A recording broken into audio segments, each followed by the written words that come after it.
The world around us is becoming more and more unstable. The news is frightening, the future is unclear, and it seems that everything familiar is falling apart. People are losing their jobs, their relationships, their confidence in the future. We live in an era of constant change and external chaos.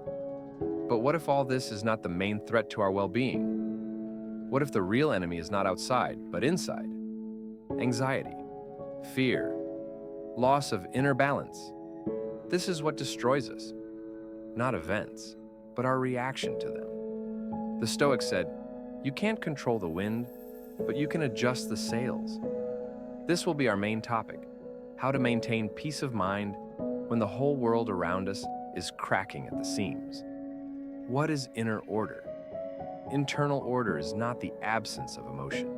It's not indifference. It is a conscious, calm state of mind in which one does not lose oneself, even if one loses everything else. Marcus Aurelius wrote, "Be like a rock on which the waves crash, and it stands unshaken." This is the inner order, not coldness, but fortress, the strength to be yourself in spite of everything. The Stoics believed man should not rely on external circumstances, but on inner values. Everything outside of us is changeable. Money, recognition, health, even loved ones can all disappear. But our judgment, our choices, our virtue are in our hands. When we lose our reliance on the outside, we are left with the opportunity to put order within. That is true liberation. Real stability is not that everything is calm. It is that you yourself are the calm and solid place inside the storm. Why do we lose our balance? Why is it that when a crisis begins, a person immediately becomes anxious? Why do we lose control of ourselves? The reason is our desire to control what is not ours. The Stoics divided everything that happens into two categories. That which depends on us, what doesn't depend on us. Depends on us, our thoughts, choices, attitudes toward events.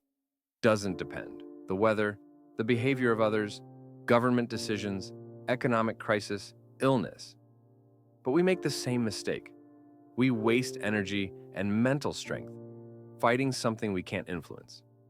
We want the world to be different, people to be kinder, circumstances to be easier, and everything that does not go according to our plan, we perceive as a catastrophe. The Stoics taught, suffering comes not from events, but from how we perceive them. It is not what happens in itself that disturbs people, but their opinion of what happens, Epictetus wrote. When we realize this, clarity comes.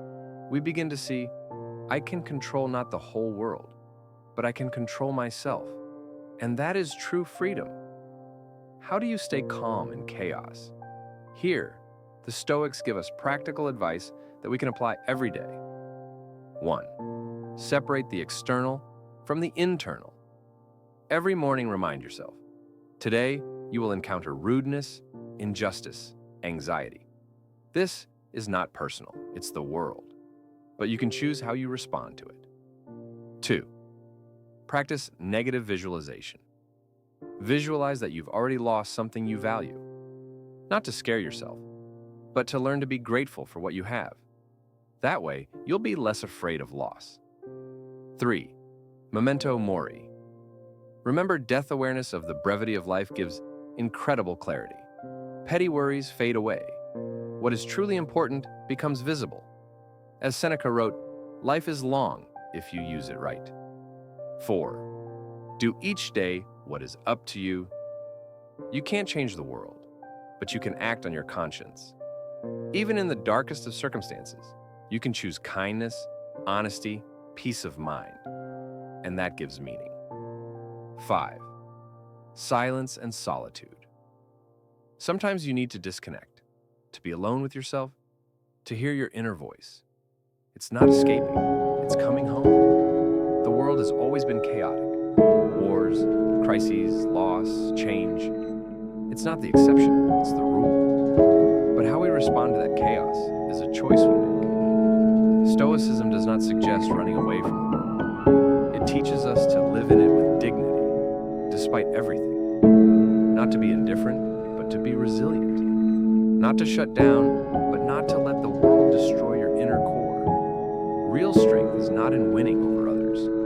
Real strength is in order on the inside, when things are falling apart on the outside. When you say to yourself, I don't control the world, but I control my attitude toward it, and that's enough.